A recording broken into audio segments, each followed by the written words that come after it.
Welcome to your College Bound Kid, a podcast for parents and families everywhere. Whether you have kids that plan to attend college or you have current college students, you want them in and you want them to graduate. And you want a quality education that you can afford. I am Mark Stucker. And I am Anika Madden. It is Friday, April 6th, and welcome to episode number 10, a challenge for parents about their kids' career path. In this week's news, we're going to talk about if it's okay to borrow money from your 401k retirement plan to pay for college. Parents, is there any chance that you've been planning out your child's life on your own? Let's please talk about that today. And our question this week asks how to communicate with the college that your kid wants to attend after they've been waitlisted.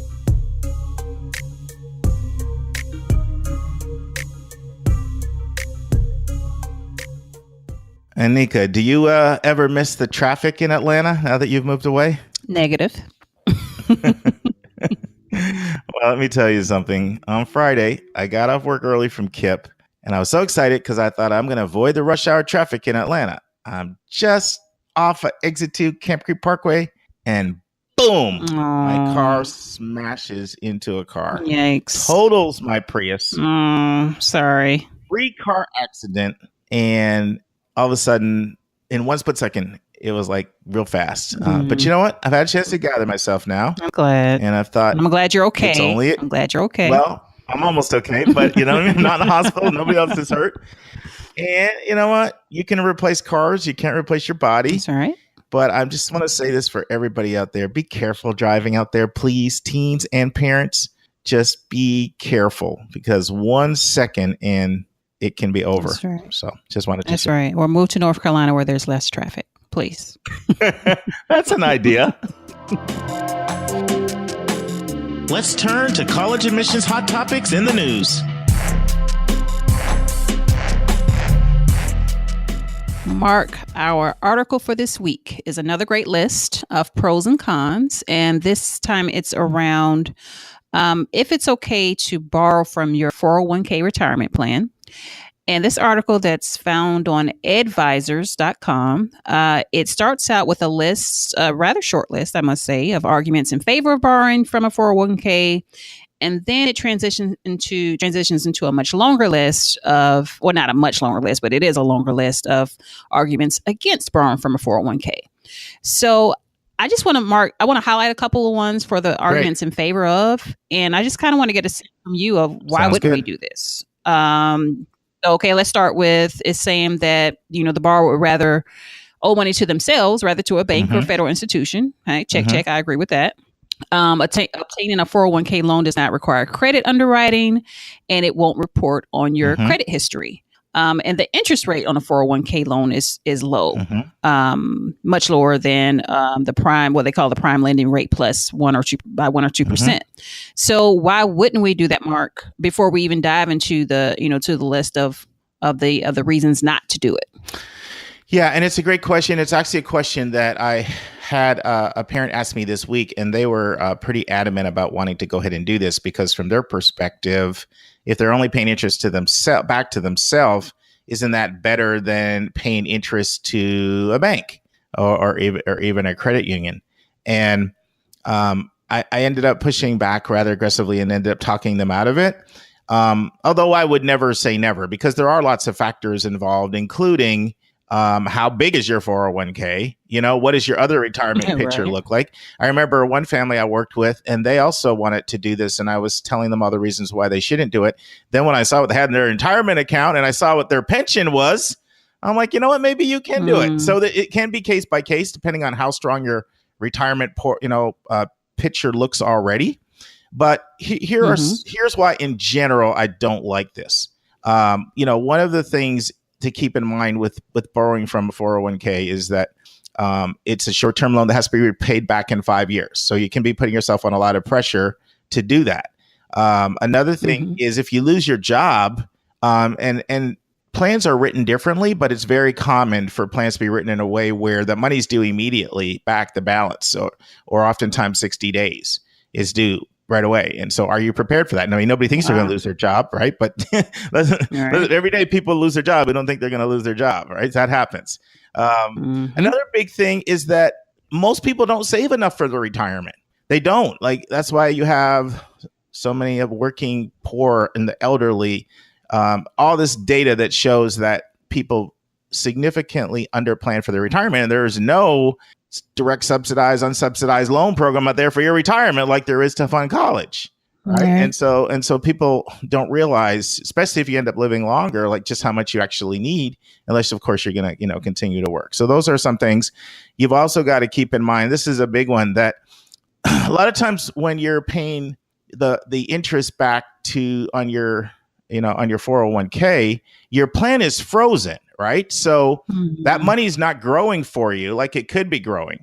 Right. So sure, you're getting a little bit of an interest, but you're not making what you could be getting. And then in a lot of plans, you're not getting money from the company, like if there's any kind of company match or anything like that.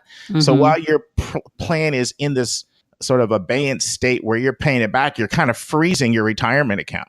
And that's until you pay the loan back, correct? Correct. You pay the loan off. Okay. And that's a big factor. And then there's another thing that people don't think about is that you're also paying back the loan with after-tax dollars, right? So you borrow $10,000 in pre-tax, but you're paying post-tax what you're paying back. So you're already losing money right there. And so what looks like it's a good deal isn't really that great of a deal when you consider, what if I lose my job? I'm freezing my money from growing. I may have to pay it back immediately. I'm using post-tax dollars, and there's a good chance I don't have enough for retirement already as it is. So, Mark, is there a worst case scenario that you would suggest strongly in considering doing it ever? Like, okay, if this is happening, then you absolutely need to turn to your 401k. And I asked that because one of the reasons that it's cited against borrowing from the 401k is that because there's so many other options out there. So with the variety of options, is there ever a case where this should be considered that you've seen when you worked with families in the past? Yeah, I would never do it before I would do the federal direct subsidized or unsubsidized ever. I can never think of a case where I would ever recommend it before you do those, for sure. Let's just start with that. Okay. I would prefer other things be looked at, such as I've got somebody right now I'm working with that picked up an additional work and picked up a second job. I would much rather you look at that as an option. As much as I don't like private loans, I'm even more open to private loans than a 401k, as long as a couple things are in place. Private loans are very, very tricky. First of all, you have to have great credit history. If you have great credit history, Discover and some other people have some decent rates right now that are even better than Parent Plus. So if you have great credit history, because your interest rate is going to be largely contingent on your credit history when it comes to private loans. Right. And you've got to read that fine print really, really, really, really carefully.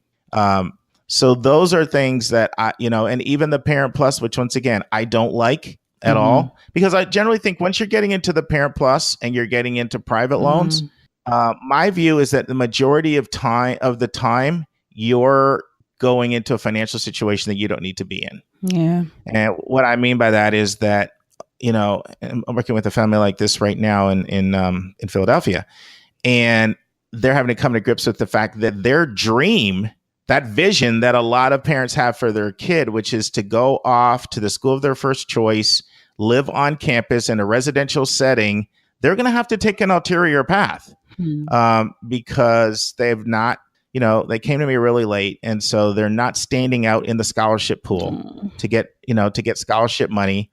And the school they're looking at is not a school that meets a significant portion of their family's need, leaving them with a big gap. And so we've had these conversations about all of these things, and I'm glad they've come to the conclusion that I just can't do it. Yeah. And so we're talking about alternative methods, but parents that have the mindset, I have to do it by any means necessary, oftentimes do this. The times I'd be most open to this, and the times I have been the most open to this in the past, have been a few instances. One is when the family has substantial resources already set aside for retirement. Okay. Pension or a large 401k or additional IRAs. Those are the times when I'm most open to this. What do you think? Well, I don't know. Javon and I we give our thanks and we count our blessings because we have not had to take out those loans for Jalen. But I know. Lord, I have 2 kids left. So I don't know what's about to come down the pipe, but yeah. Well, we're going to be okay because you're going to have all this knowledge that you're going to know how to apply. Yeah. And you're going to be, and I have to say, as a mom and as a dad, you guys are doing the right things right now. So I think you're going to be okay with the other 2 as well. Very much thanks to you, Mark, once again. Now it's time for our step-by-step walkthrough of the college admissions process.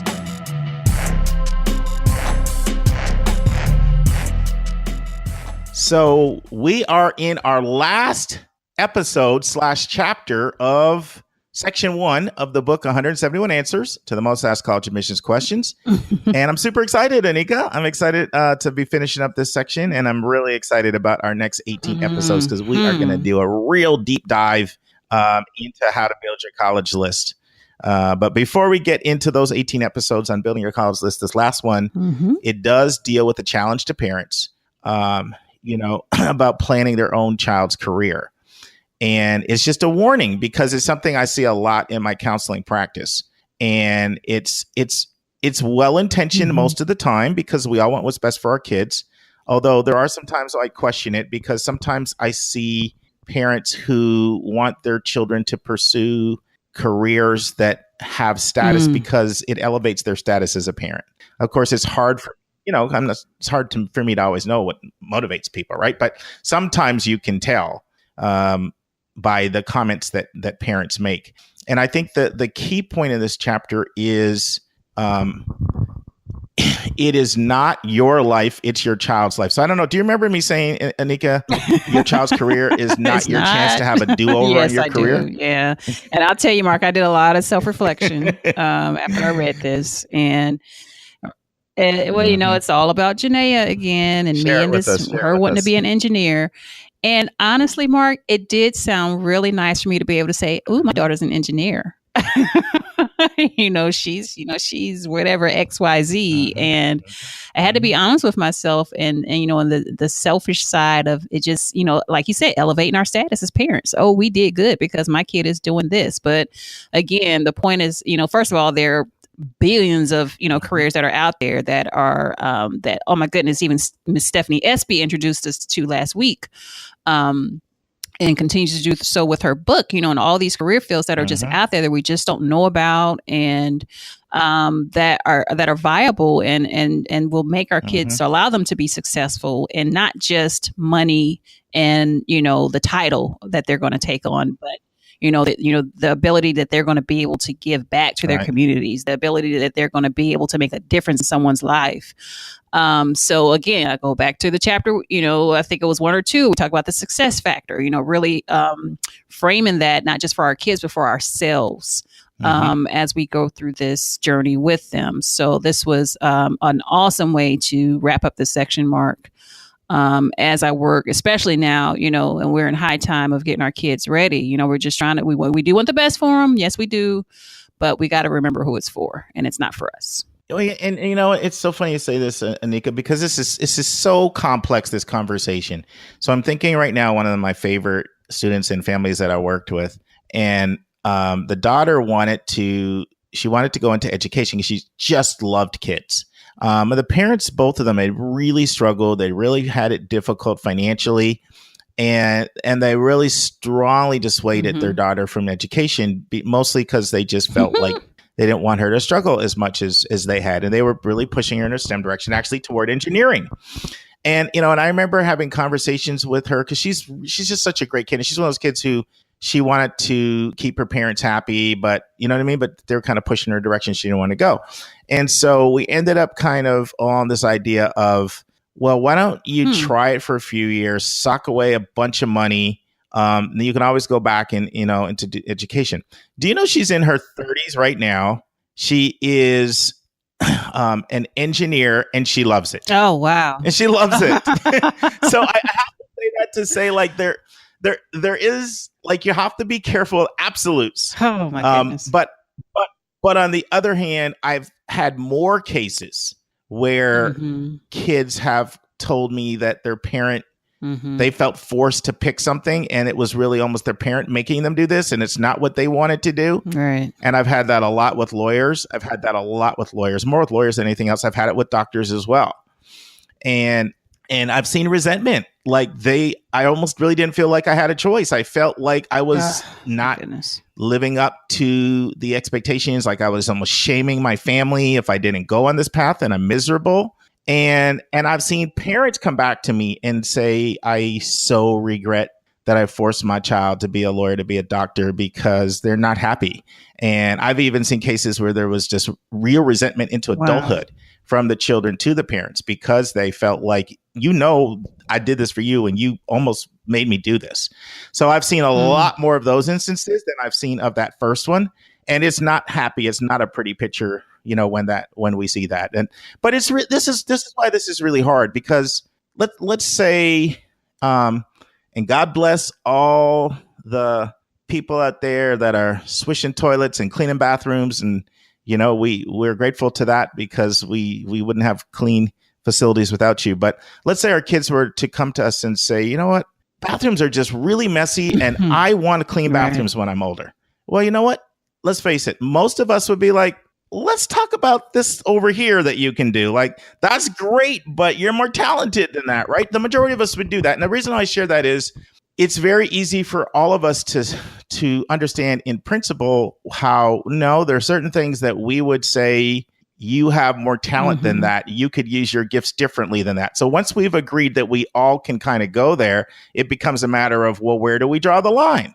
And this is why this is a tricky conversation. But just last week, I was really proud of a parent with a couple really, really advanced degrees from really, really reputable schools. And they said, you know what? Since the time my child was 3, she wanted to be a chef. And she's going to go an alternative path. And she is unlikely to go along a traditional college path. And I'm okay with that. As much as I love education, this is what my kid loves to do. And I was like, God bless her, because I think she gets it. Because in the end of the day, we do want our kids to be happy, and there are other ways to be productive. But I shared that other example just, I think, for all of us to admit, you know what? Yeah, I think there are some things that we would say, no, that's probably not acceptable. You can do better than. And I just want parents to be thinking about this. Like, to what extent is this parent ego, versus really what my child wants to do? Yeah, I hear you. I hear you loud and clear, Mark. Time for a question from our listeners.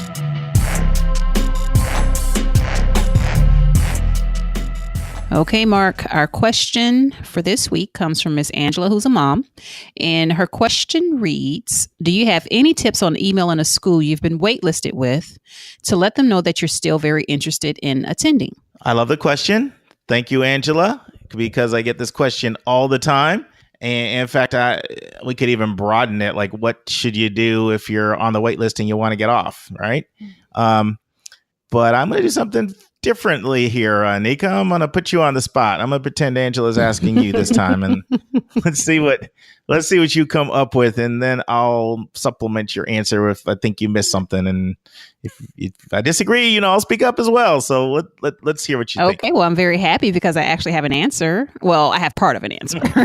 So I know that there is data out there on the web that exists where you can look up the school's trend to see how often they take people on or off their waiting list. And what I am going to do at this point is to defer to you, Mark, to tell us what that resource is, because darn it, I can't remember the source, but I do know that you can tell, like you can go on and see, school X only gets about 2 to 3 kids off their wait list every year. So let me just not spend time on that. Or school Z actually takes about 35 kids from their list. So, let me follow up and see what, how my chances roll out. So that is my answer. Okay. So that's definitely a good point when I was going to make. The best source is what's called the common data set. It's actually the single best source for all stats on college. It's just unbelievable. And you want to go to section C1 because there's so much information in section A and B and C and H and all, of the common data set. Now, the one thing about the common data set is there are a lot of schools that don't participate in it. So this is collective effort on the part of multiple organizations to compile standardized data so you compare one school to another. It's not a website per se. You would just do a Google search and do common data set and pick your school, pick whatever, Auburn University or University of Cincinnati, whatever school you have in mind, and you'll see it or you won't see it. Usually off a Google search, or you can go to the school's website and go to their institutional research section and see if they have common data set there. And if they do, you would go to section C and then you would see the waitlist statistics. So that's definitely something I recommend. Anything else that you can think of? Because, I know Angela wants to know about communication with the school. Any other thoughts? Yeah, well, I'm all about emailing directly to, I don't know if you work with an admissions officer directly, you might have been going to see at certain orientations, that you and your kid may have been going to, if you have an existing relationship with that person, to just, have the open conversation to say, hey, just, I'm very interested in the school and I've been waitlisted and just want to let you know that y'all are at the top of my mind. You said a couple of things I really like in there. Okay. So let me elaborate. So one of the first things I want to say is something that a lot of people don't think about, and that is you'd still need to deposit and sign an agreement at some school by May 1st that you're, sometimes we get so fixated with the waitlist schools that you still need to go ahead, sign a contract somewhere else, put a deposit in case you don't get off the waitlist. So let's just take care of that. First of all. Second thing you want to do is go search what the school says about their waitlist process online. So a lot of times schools will have a section, oftentimes in their FAQ, frequently asked questions section, on their admission website, or oftentimes even in admission blogs. But make sure these admission blogs are coming from the school. Like a lot of times schools will have blogs where they'll have their admission staff, respond. Make sure you're relying on those blogs and not just blogs from other, consultants or other people in general in the college world, and see what they say about their wait list. And you want to look at what they want you to do, because there are schools that will say, we don't want to hear from you, but not very many schools do that. The majority of schools that do encourage, the majority of schools encourage communication. They do not want to be badgered, though. They do not want to be hounded. So what they would like is for you to respond. So the majority of schools that do waitlist, because remember, not every school waitlists at all, right? But it's a growing trend, by the way. We'll talk about that more in the future. It's a growing trend. So the majority of schools are going to have a formal process, first of all, to even find out who even wants to stay on the waitlist. So that's the immediate way they'll ferret the list down right away. So they'll have either an online response or like a reply card that you send in the mail saying, yeah, I want to remain on the waitlist. So that's the first thing. Find out what their formal process is. And then look and see what they encourage in terms of response. And so what the majority of schools that encourage a response would like is a well-written letter, short, indicating that you want to stay on the wait list, why you're interested in the school, and that the school is the first choice. They are mostly interested in, they don't want to take you off the wait list if they don't think you're going to come. So they are interested in people who, if they take you off the wait list, you will matriculate. So you want to articulate that. And I like for the people to say more than just, you're my top choice and I'd be interested in coming. I like for people to explicitly say what it is about the school that makes them the top choice. And the more specific, the better, right? So one student I'm working with this year, extremely interested in neuroscience and French. And their top choice school has a phenomenal neuroscience and French program. So that's the kind of thing you would say. And this school actually has an amazing study abroad program for both neuroscience and French. So you would say something to that effect. You're my top choice because combination of the strength of your neuroscience department and your French department is unlike any other school on my list. And you offer a study abroad in both areas that none of my other schools have. And that's why if you were to take me off the wait list, I would be most gracious and would matriculate. So that's the kind of thing you would say. Okay, Mark, can I drill down the minutia really quick for a second? So I heard you say write a letter. You didn't say email. Is that a way to impress? Is to write a letter? No. I'm really glad you caught me when you say that, because when I say write a letter, I meant email. I'm hanging on to every word, Mark. Yeah. Email is going to be the most natural way to do it. That's too much paper flow to come flying in the office. So yeah, email response is normally the best way to do that. So that's something you want to do. Now, when you are dealing with a school that has really, really low acceptance rates off wait lists, you want to mentally move on. So you can do that and you should do that, but you want to accept the fact that it's probably not going to happen. I mean, there are schools literally with under 1% of people they're taking off wait lists.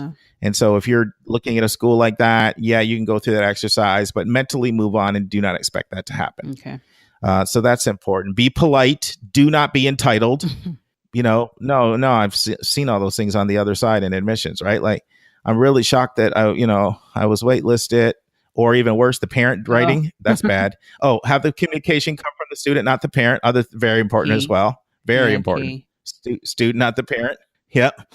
And no entitlement. Like, wow, I'm shocked. I can't believe, like last year, I had a higher class ranking than they got in. So this kind of surprised me, but I'm very interested. No entitlement, none of that, right? No, bad. Another thing, find out if the wait list only applies to full pay applicants. If you're not a full pay applicant, then a lot of times what happens is schools have already gone out with their financial aid. They do not expect to take anybody off the wait list that is going to need financial aid.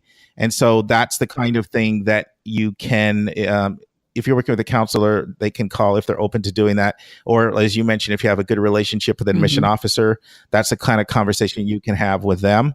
Do you anticipate having financial aid for your wait list? Or do you anticipate if you go to your wait list at all, will only be for applicants who don't need financial aid? That's very important if you need financial aid. I would also say another thing that's important for people to understand is that wait lists are not slotted. Like, it's not like, okay, you're number 3 on the wait list, you're number 6, you're number 66. That's not how it works. So let me ask you this: if that's not how it works, any sense of how it works, Anika? What do you think? No, because that's exactly what I was thinking. Is that there was a pecking order, like 1, 2, 3, 4. Literally ranked by, I guess, interest on from the admission side. So I don't know, Mark. Tell us. So here's what I'll say. So admissions officers are going to rank applicants, right? They're going to they're going to rate applicants. Okay. So and there's all kinds of zillions of scales out there. We'll get into that in other episodes. Let's say it's a scale where they're using 3 things. They're using, this is what we did when I was in admissions. I actually studied 9 different models from different colleges and implemented one I liked. And it was a 3-tiered model where we did a 1 through 9 ranking off of academics, 1 through 9 off of character, and 1 through 9 off of perceived extracurricular impact at our institution. Oh, wow. And so and for us, like, 1 was high. I mean, you'll see schools where they'll do 1 through 7 and 7 is high. So they're all over the place. But so they'll be rated. So let's say this is a 2, 2, 3. Okay. 2 academic, 2 character, 3 extracurricular impact. So they'll be rated, but rated isn't the same as ranked. Do you know the difference between rated and ranked? I see it. I think I see it, because you can be a high. What do you think? I think you're saying that, you have these quality applicants, but one, they're both equally qualified, but you just like one better than the other one. Is that where the ranking comes in? So here's what I would say. So the rating lets you know. So you know that a 223 is higher than a 434, right? But this is something a lot of people don't know. But most of the schools that employ wait lists also engage in social engineering. And so what I mean by that is, like, every applicant is handpicked. So what they're going to do when they go to the wait list is they're going to take a look at where the matriculants, or matriculants means enrolled students, where their applicant pool was, or their matriculants are weak, where there was a term that's often used is soft. Where were we soft this year? Meaning, so let's say you say, you know what, we just didn't get a lot of boys from the Midwest. Okay, so if you didn't get a lot of boys from the Midwest and you're trying to have geographic diversity, then you'll hop a boy. You might take like a 232 boy over a 121, 232 boy from the Midwest over a 121 boy from New Jersey, because you just got crazy amounts of applicants from New Jersey this year. And so you're looking at where you are soft or you're weak, and you're going to look at a lot of different areas, right? You're going to look at gender, of course. You're going to look at race. You're going to look at geography.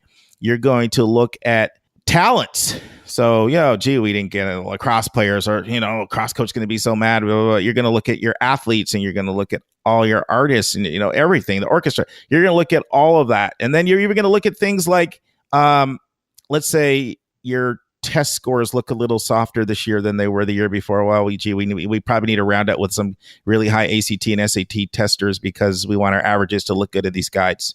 Wow. So you first look where your applicant pool is soft. This is just the way it works on the other end. And then where you see where it's soft, then you'll prioritize. That's why you don't just have this clear linear, like 1, 2, 3, 4, 5, 6 kind of thing. Mm-hmm. I see. All right. Now, what I'll say the last thing I'll say is that for a lot of times for smaller schools and also for schools that take a higher percentage of kids off of the wait list, okay, than other schools. Like if we're talking about schools that are taking 30 and 40% of kids as opposed to schools that are taking like 3 or 4% or less, then additional communication besides just you articulating that this is my top choice and why you want to come makes sense. Okay. And the best way to do that is, and this isn't always possible, but if it can come from your school counselor, that is fantastic. So let's say, for example, I'm not trying to put any bad vibes out in the air here, Nika, but let's just say like Janaea was waitlisted. Don't be mad at me. Let's talk about little Susie, Mark. Let's talk about little Susie. Okay. All right. I'm going to switch that up. I don't want you mad at me. So let's say little Susie was waitlisted. Let's say little Susie is waitlisted at her top choice. All right. And then she does all the stuff that we say, everything. She follows all the protocol procedures we've laid out. And let's say at the awards ceremony at the end of the year, little Susie gets top overall character award for the grade. Mm-hmm. Okay. So what I would ideally love in a situation like that would be for the school counselor to reach out to the top choice school and communicate, I just have to share something. The entire faculty knowledge little Susie as the most outstanding character, student based on citizenship and blah, blah, blah, blah, blah at our award ceremony. And she really, really wants to go to your school. We've been communicating with you and I stand by her wholeheartedly. That is a kind of thing that can, flip somebody if in fact you are in that demographic that they're looking for where they were a little soft. So sometimes in addition to just the note and the explanation, any additional information that comes in, and it could be everything that you have her last test scores, but she took the test again and she knocked the ball out of the park. Here's what she got. Okay. So all of those things give you the absolute best chance, but at the same time, you got to mentally move on because if you're dealing with highly selective schools, chances are, if you're waitlisted, it ain't happening. There it is. And that's our show. A big thank you to you, our listeners, for tuning in this week. And if you found this podcast helpful, it would help us tremendously if you would subscribe and write us a review on your favorite podcast listening app. And please be sure to click that share button and send it to someone that you know who could really use this information. The amazing music that you hear is by Victor Allen Weeks. Artwork is by Andrea Togo. Marketing designs are by Kimberly Blass. And Your College Bound Kid is produced by Esteban Sartho. And if you want to get a copy of the book, 171 Answers to the Most Asked College Admissions Questions, just go right to 171answers.com. That is 171answers.com. And if you have a question or a few questions that you would like answered on the show, please email us at questions@yourcollegeboundkid.com. That's questions@yourcollegeboundkid.com. Every week, we'll take one question and include it in each episode. Again, we thank you for tuning in, and we look forward to meeting with you again next week.